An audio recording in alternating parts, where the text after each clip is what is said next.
hanya ngomong saja, anda amal, dia seperti kenal pot lewat, weng, udah. Makanya, Bapak sekalian, ketika kita mendengarkan sesuatu, seperti kita baru pertama kali mendengarkan, baru dia masuk. Kalau paling yang disampaikan Pak Ustadz itu aja. Wallah, kita akan meremehkan sampai kapan di pengajian manapun. Saya kalau dengarkan siapapun bicara, kecil orangnya besar saya dengarkan. Kenapa? Nanti kita akan dapat hikmah bicara. Pernahkah kita mendengarkan orang ini bicara A, sama bicaranya, tapi beda getarannya? Pernah nggak? Pernah nggak? Sama yang bicarakan. Itu amal kita waktu itu lagi naik. Dan amal yang menyampaikan lagi naik. Makanya ketika kita mendengarkan bicara mereka, kita usul. Tapi ada yang tidak usul. Ada yang mendengarkan masuk, ada tidak masuk. Kenapa? Yang menyampaikan itu, apa yang disampaikan dia amalkan. Contoh, apa yang disampaikan diamalkan, maka kita dengarkan dan kita ikuti. Contoh seorang tua, orang tua, ketika nyuruh anaknya gampang dan dia mendengarkan. Coba suruh anak orang lain. Siapa lu? Kenapa? Kita ucapkan ke anak kita yang kita pernah buat. Suruh dia belajar, apalagi seorang guru nyuruh anaknya. Makanya ketika orang tua nyuruh anaknya, dia mau ikut. Kenapa? Bukan saja dia nyuruh, dia ngasih makan. Dia hidup anaknya sampai besar, maka dia nurut. Maka Nabi SAW setiap dia merintahkan orang berbuat baik, dia ikram, dia khidmat, kasih makan, kasih kenyang, kasih apa, baru dia suruh salat, baru dia suruh amal, baru ada getaran. Karena dalam setiap perintah yang diperintahkan oleh Nabi kepada sahabat itu, dia bukan jurus saja, tapi ada suri toladannya, memberikan makan, dikenyangkan dulu, dikhidmat, diajak makan bareng-bareng segala macam, baru dia suruh. Makanya ketika Nabi mengucapkan itu beda getarannya dari orang lain. Makanya bapak-bapak ibu pasti pernah mendengar Ustadz menyampaikan sesuatu, pasti ada getaran luar biasa dan biasa saja. Padahal sama-sama ngajak sholat. Ya enggak? Dulu sahabat kalau azan, suaranya jelek. Tapi yang azan ini luar biasa amalnya. Satu Madinah datang. Bilal itu biasa-biasa. Jelek suaranya. Tapi dengan ketulusan di azan, satu Madinah nangis. Datang. Sekarang azan bagus. Ya. Lihat masjid isinya. 3 imam sama makmum. Kadang kalau azan Allah udah tua suaranya. 2 sab kadang. Kenapa? Bukan antara ya, bukan karena tua, bukan muda, bukan bagus, tidak bagus azannya. Tapi yang azan ini penuh dengan amal. Penuh dengan amal. Dulu ada Bu, tahun 89 atau 98. Seorang pekerja dari Sudan. 5 tahun kerja di Saudi Arabia nggak digaji sama majikannya. 5 tahun. Bulan pertama kerja nggak digaji orang Sudan. Tapi dia soleh banget. Tidak pernah meninggalkan tahajud. Bulan kedua nggak digaji. Apa katanya? Sampai orang bilang, kamu kabur aja.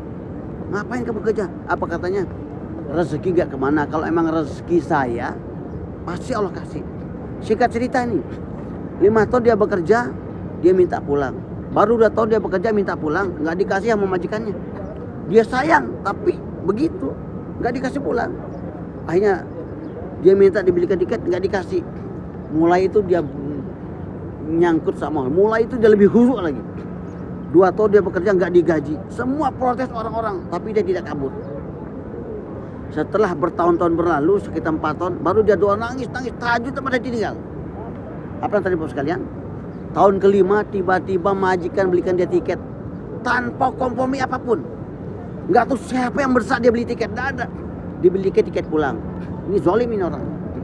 Setelah dibelikan tiket pulang, maka dia bilang, kamu sudah habis kontrak dengan saya, silakan pulang. Tidak dikasih uang ongkos, hanya dikasih uang tiket saja. Tiket saja dikasih. Nggak dikasih ongkos, karena kalau kamu mau pulang silakan nih. Ngasih tiket tapi kejam. Maka dia nangis, ya Allah, apa salah saya? Padahal soleh banget. Bayangkan kalau kita kan sebulan, 3 bulan saja tidak digaji, kita berhenti. Tapi orang dia yakin, Tidak mungkin Allah kasih saya begini, saya sudah sempurnakan amal. Tidak mungkin Allah kasih saya begini, pasti ada sesuatu di belakangnya. Tetap baik sangka. Dia tetap nikmati hidupnya, tapi tetap dia kasih makan, maka dikasih, tapi gak digaji. Tetap dia bilang, tidak mungkin Allah ginikan saya kalau tidak ada apapun di belakang. Saya sudah taat, tidak ada satupun perintah Allah saya buang. Maka dia pulang bawa tiket, dia digeret di koper, lewat masjid. Dia perjalanan sekitar, kalau dia berjalan ke bandara mungkin berjalan sehari.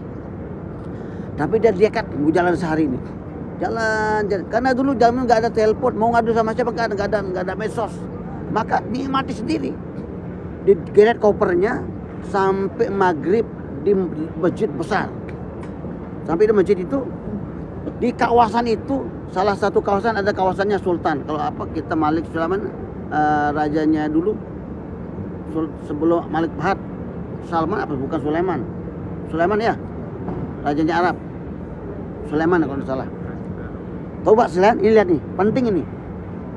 Bagaimana amal penting. Akhirnya dia mampir. Apa kata yang orang Sudan ini? Boleh saya mampir tidur di masjid ini 3 hari, karena tiketnya lagi seminggu sebenarnya. Tapi saya minta 3 hari saja. Nanti saya ngepel masjid semuanya. Saya kerjain. Tapi kasih saya nginep karena ini masa tiket saya lagi seminggu. Kata merpanya, oh bagus, kamu bersihin. Tapi kalau saya terlambat datang, kamu azan ya. Udah bersikat. Singkat cerita, 2 hari, hari pertama karena tahu ini ada merbot, ini apa yang merbot aslinya datang terlambat. Hari pertama, maka katanya kalau saya terlambat datang, kamu azan. Maka dia azan, suaranya biasa saja. Selesai, tahu gak yang terjadi azannya? Ini anaknya Raja Salman, bukan Sulaiman, sebelum Malik Fahad. Karena di kawasan itu ada istana, tapi masih ini jauh. Itu anaknya raja, anaknya putra mahkota. Tidak pernah ke masjid ini. Sholatnya di sana. Di azan biasa.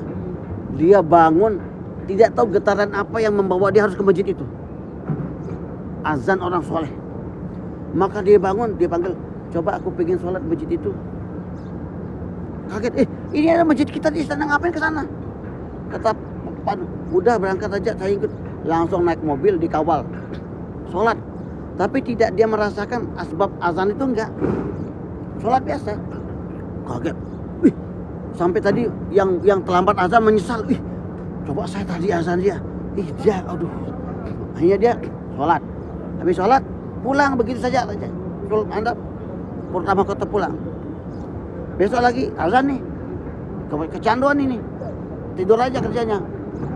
3 hari di azan. Azan keempat enggak di azan, tapi tetap dia datang. Tapi kalau suhu badan saya, kata anak raja, keempat, kelima azan dia lagi. Karena tetap dia datang. Ada apa nih kata orang? Dan raja pun tidak memahami kalau getaran azannya itu mampu menarik dia. Hari ke-7 pulang dia. Marbot seneng. Tidak, saya kasih kamu ongkos karena pesawatnya jam 11. Maka saya kasih ongkos, kamu pulang sebelum azan. Maka dia nggak azan. Udah kasih naik angkot sampai bandara. Sholatlah di bandara dia. Ini raja datang. Perasaan saya kok gak apa rasanya. Saya seminggu ini enak sholat di sini. Ini mau check in orangnya. Tiket sudah di tangan. Dekat nunggu. Tahu gak terjadi? Oh perasaan ada yang lain ini. Sudah seminggu saya dengar, baru sadar. Saya azan itu ini. Yang seminggu ini siapa azan katanya? Ada orang pendatang, orang Sudan, dia mampir. Itu yang buat saya bangun. Kata putra mahkota. Mana dia? Sudah pulang ke bandara. Kata mahkota, telepon sudah dibalik. Telepon bandara. Orang Sudan lucu, orang bandara juga lugu. Suruh balik orang Sudannya. Jangan sampai dia keluar, jangan sampai pulang. Kaget nih polisi, telepon ke bandara. Maka polisinya juga langsung, ini bermasalah ini orangnya, tangkap. Maksudnya ambil, jangan tangkap. Baru ketika di check in, apa kata polisi? Apa kata orang Sudan? Langsung polisi cekrek, tangkap. Kata Sudan 5 tahun tidak digaji, baru sholat, tidak pernah maksiat. Ya Allah, 5 tahun saya tidak pernah mengirimkan apa-apa keluarga saya, anak istri nunggu 5 tahun tanpa kabar. Sekarang mau pulang tiket ditangkap. Maumu apa ya Allah? Tunjukkan saya hari ini di mana letak salah saya. 5 tahun saya tidak digaji, tidak pernah protes. Tahu-tahu sekarang kalau ditangkap tiket saya hangus. Sambil menangis, bukan menangis marah sama Allah, cuman tolong kasih tahu saya ini iman lemah ya Allah. Hikmahnya apa ya Allah? Tidak pernah saya mengelanggar perintahmu ya Rabb. Dibalik, diberogol, dihadapkan ke siapa tadi itu? Sultan Putra Mahkota. Apa yang terjadi sekalian? Kaget, kenapa kamu borgol? Ini orang soleh. Buka. Singkat cerita, kenapa kamu pulang? Di sini kamu jadi imam. Saya biayai hidupmu, nggak mau. Bisa ke uang, nggak mau. Kenapa? Saya 5 tahun ya raja nggak digaji. Bukan rezeki saya mungkin di sini. Makanya saya mau pulang. Apa kata raja? 5 tahun panggil sekretaris. Kalkulasikan gaji 5 tahun. Berapa gajimu sebulan? 800, 1.500. Gajikan 5 tahun, jangan pulang. Hitung 1.500 kali 5 tahun. Keluarkan uangnya. Nggak mau. Saya mau pulang. Sudah 5 tahun tidak jumpa keluarga saya. Ternyata rezeki saya bukan di sini. Kata raja, tambah. Enggak. Mau pulang. Apa maumu sekarang? Saya mau pulang jumpa keluarga saya. Apa kata raja? Sudah. Kamu pulang bawa keluarga kamu. Panggil. Kapan-kapan kamu datang ke sini. Kamu yang azan di sini. Saya buatkan rumah, saya gaji. Ini uang bawa semua. Kapan kamu balik? Tanda tangan. Kasih duta besar saya di Sudan. Kamu kapan pun datang ke sini. Lihat. Tidak pernah ngeluh. Kalau kita betul-betul nggak ngeluh Bapak sekalian, apapun musibah kita, minta sama Allah, demi Allah, Allah pasti balas. Cuman kita keburu ngeluh, akhirnya nggak jadi dibalas. 5 tahun, kuat kira-kira nggak digaji? Jangan nggak digaji, baru tadi makan nggak kita marahnya minta ampun. Hikmahnya apa Bapak sekalian? Maka Allah pasti nih terhadap orang yang sholat. Tapi si Jul di penjara tadi itu loh, ikut saja, memang sengsara rasanya. Tapi endingnya luar biasa. Siapa yang nyangka 5 tahun dikeluarkan gajinya? Siapa yang nyangka pulang-pulang dia balik ke tempat itu sekarang sampai sekarang jadi muazin di sana, dibuatkan rumah, digaji, dijamin hidupnya. Lihat. Makin berat hidup yang kita tanggung, namun makin soleh kita, endingnya makin makin manfaat. Contoh ketawaduan nih Bapak Ibu sekalian. Ini ketawaduan penting. Satu kata terakhir baru kita Islam. Orang tawadu, tahu tak low profile. Makin kita tawadu Bapak sekalian, maka makin mulia di mata Allah. Walaupun dilihat di mata manusia hina. Misalkan tukang sapu lah apa, kita ini kaya, tapi kita mengangkut sampah tetangga, ya. Pokok apa kata orang, tetangga nih, ini rumah kita nih. Maaf, saya selalu contohkan begini. Ini rumah kita nih di jalan raya. Nih, ini rumah orang, ini rumah kita. Kita sapu ini orang nih, nyapu. Ambil sampahnya. Sapuin. Kelihatannya mungkin kita rendah daripada mereka nih. Ya. Kita rendah daripada mereka. Saking low profilnya kita, saking tawadunya kita ambilkan. Walaupun orang ini mau banget sih nyapuin orang. Apa cuma sedikit doang. Kata orang, ya Allah, saya juga mau deh. Niat low profil. Gedung ini nih. Makin mencakar ke langit tuh, makin tinggi tuh, pasti pondasinya paling bawah. Makin kita low profile, makin kita tawadu, wallahi ibu sekalian, kita makin dekat ke Allah Subhanahu wa taala. Kemuliaan kita makin tinggi ketika kita makin tawadu. Jangan kira kita mulia batal di depan orang kita dipuji-puji, ini dangkal kita punya low profil kita enggak terlalu low, agak naik sedikit.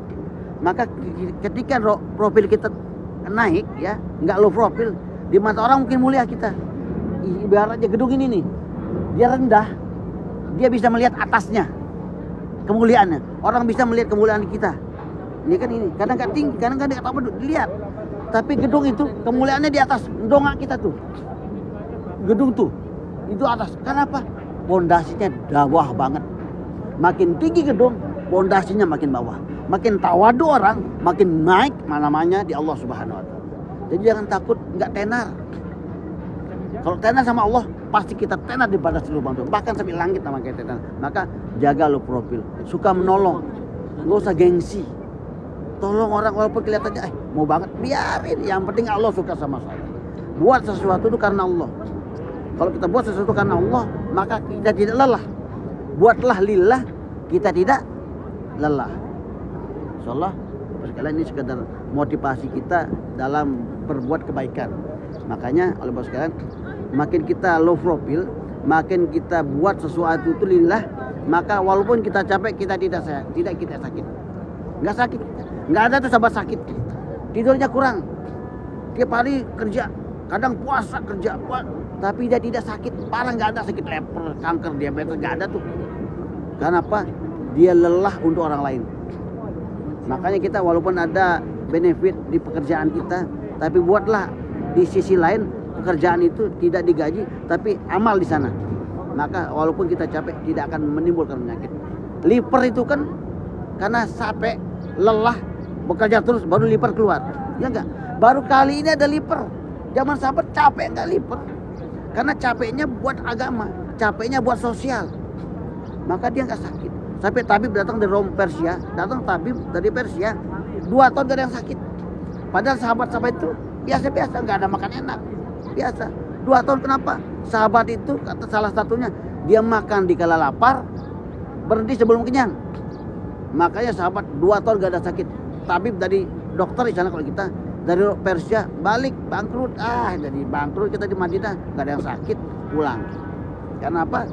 Karena sahabat itu begitu, makan di kala lapar, berhenti sebelum kenyang, dan jiwa sosialnya tinggi.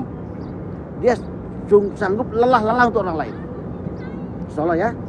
Maka Bapak sekalian, ini kita mau cepat tawadah, kita sholat isyraq dulu, baru kita tawadah, baru kita pulang ke tempat kita ya.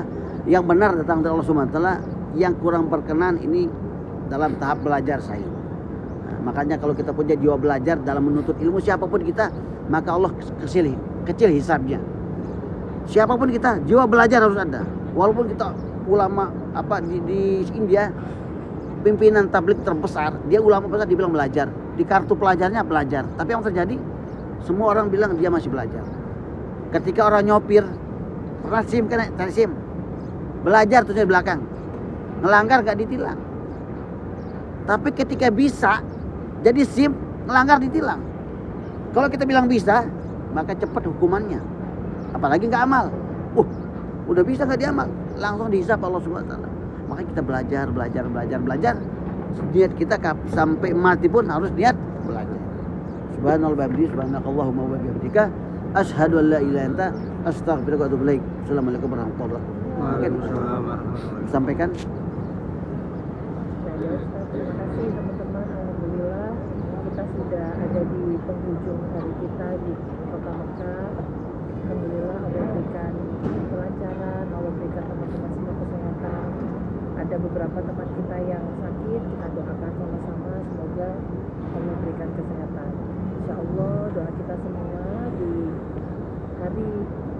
akhir hari kita akan meninggalkan Mekah menuju Indonesia ini, semoga kita semua Allah anugerahi umroh yang mabrur dan mabrur. Amin. Dan semoga kemakburan umroh kita semua, insya Allah pasti kasih umroh mabrur, insya Allah. Kan kita harus baik sangka ke Allah, Pak Ustadz ya. Semoga umroh yang mabrur itu tadi bisa teman-teman pertahankan, bisa dipertahankan. Doaku untuk saya sendiri dan juga untuk teman-teman semua, semoga pulang dari Indonesia kita menjadi pribadi yang lebih baik untuk diri kita sendiri, untuk keluarga, untuk saudara, untuk tetangga, dan untuk masyarakat pada umumnya teman-teman ya. Jadi semoga kita semua, kehadiran kita bisa dirasakan kebermanfaatannya, dan sepulang umroh kita menjadi orang yang lebih bermanfaat lagi. Saya mewakili tim SBU, saya mohon maaf teman-teman apabila dalam menyelenggarakan ibadah umroh ini teman-teman masih banyak sekali kekurangan dari kami. Kesempurnaan hanya milik Allah. Semoga teman-teman ridho dengan semua layanan yang kita berikan. Saya mewakili teman-teman, mohon maaf ya teman-teman. Kita tutup. Assalamualaikum warahmatullahi wabarakatuh. Waalaikumsalam. Syukran. Bismillah.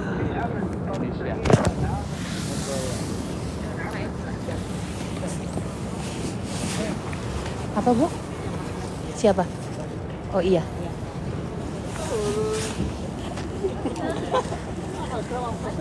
Assalamualaikum teman-teman. Hari ini adalah hari terakhir kita di keberangkatan umat 7. Nah, ini adalah agenda kita untuk menunggu waktu syuruk. Ustadz, kita sholatnya di mana? Di sini boleh? Sholatnya, sholat.